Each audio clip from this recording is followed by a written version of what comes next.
All right, Capricorn, welcome to your weekly sidereal forecast for August 7th through the 13th. My name is Athen. So a very powerful week. We've got the solar eclipse on Sunday, and that's happening in your 8th house, which is the house of powerful things. It's the house of beginnings and endings, transformations, facing our fears, going within, realizing what's really important to us in life on the non-physical, non-material level. It's a very spiritual house. It's about transformation. And that's what the eclipses signify anyway. So you're going to have very powerful solar eclipse here. It's heralding new beginnings on opening up, going within, sharing yourself with others, sharing yourself with yourself. In other words, seeing who you are. And again, not a label, but feeling who you are, experiencing the depth of everything that is you here over the next 6 months, which will be culminating at the springtime of next year. So it's always a time of, the solar eclipse is always a time of going within anyways, and you'll probably notice the lowering of energy as we go into next week, towards the weekend with this. And that's the best way to work with it, is that introverted sort of sense, the spiritual sense. And what you'll find here is that there's this transformation unfolding over the coming months about you sharing who you are, being open, being vulnerable in your relationships, being okay with the beginnings and endings of life. And Jupiter has been here, which is great because it always lifts up and helps us see the positive of this. Because otherwise, the 8th house is a very deep house. Beginnings and endings, we're humans that are very, resistant to change, and it's very difficult to have change in our life. So this is doing is helping you be open to that and helping you see the plus of that, the positive of that, and the importance of all those beginnings and endings, and also how to maybe depend on others a little bit more and have more trust in your relationships and so many other things. But it's going to be different for each of you individually. But one thing's for sure, for everyone, it is about change, transformation, going within, facing fears, and becoming more vulnerable with ourselves and others. So that's going to be for the next coming months, culminating next year. And this is a great week to start to solidify those energies which are coming into a fruition for you in the coming months. So let's go and look at this week leading into it.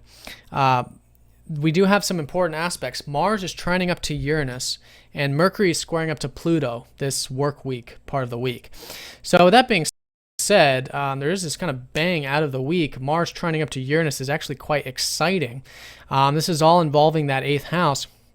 You guys should be quite motivated right now to dive deep, and maybe it's about discovering the truth of the world. Maybe it's sharing the truth about the world with others, which is Jupiter always broadcasting what's behind the veil. But whatever it is, you should be quite motivated to dive deep and to get involved, maybe deeper with relationships or whatever. So it's a great way to work with this the beginning of the week because you'll have that inspiration. There can be perhaps some opportunities to do that.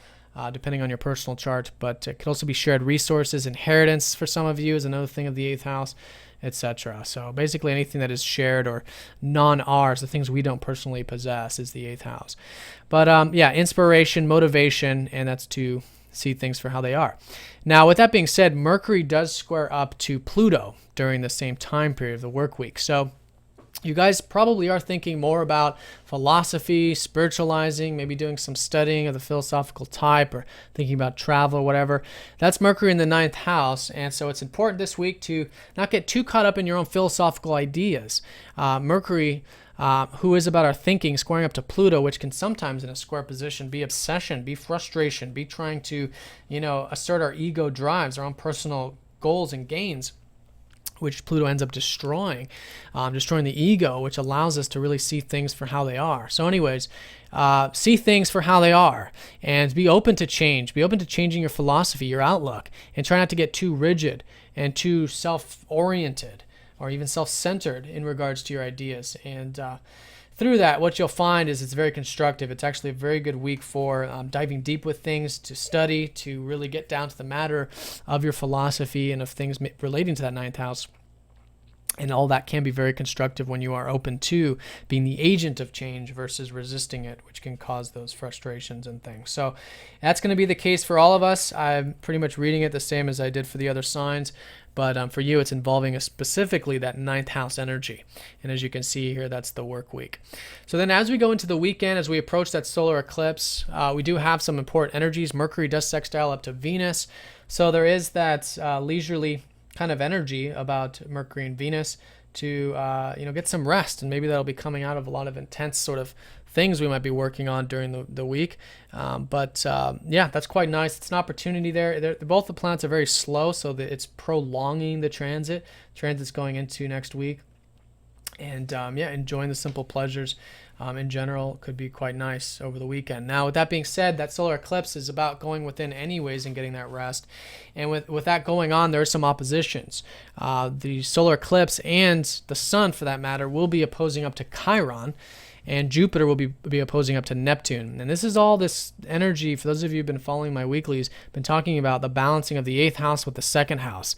So here, the 8th house is about depth, truth, transformation, all that stuff I talked about.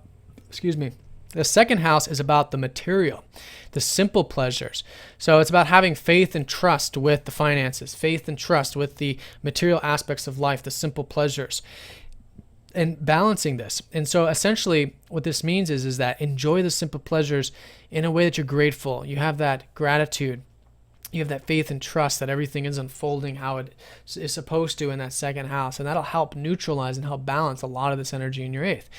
And you'll find that very healing also. So it's really about seeing, too, that there is no difference between what's deep, what's real, what's meaningful, and what is real, what is physical, what is your true values in life. And the more that you kind of relax and have faith into the values of life, it'll help merge these two energies together, because there really isn't no opposition between any axes energies. They're one and the same. These are the things that we want to possess, which is the 2nd house, which is like finances and the property and things like that. But then this is everything that we don't, and everything that's important for us to let go. So seeing that and seeing them as one and the same things, that maybe even our possessions are temporary, things like that are just temporary sort of energies that we're quote possessing. So anyways, that's the 2nd and the 8th house. Good way of looking at that, at least the way I like to look at it, whatever it is for your personal philosophy. And Chiron makes this very healing too. Maybe some wounds coming up which can be healed over the weekend involving that those 2nd house things.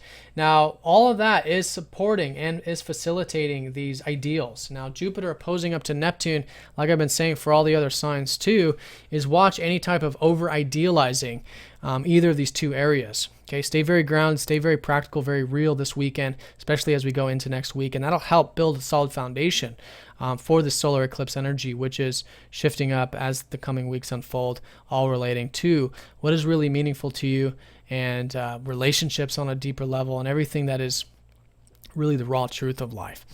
So Capricorn, have a good one. Thanks for watching. If you guys have any questions, please let me know.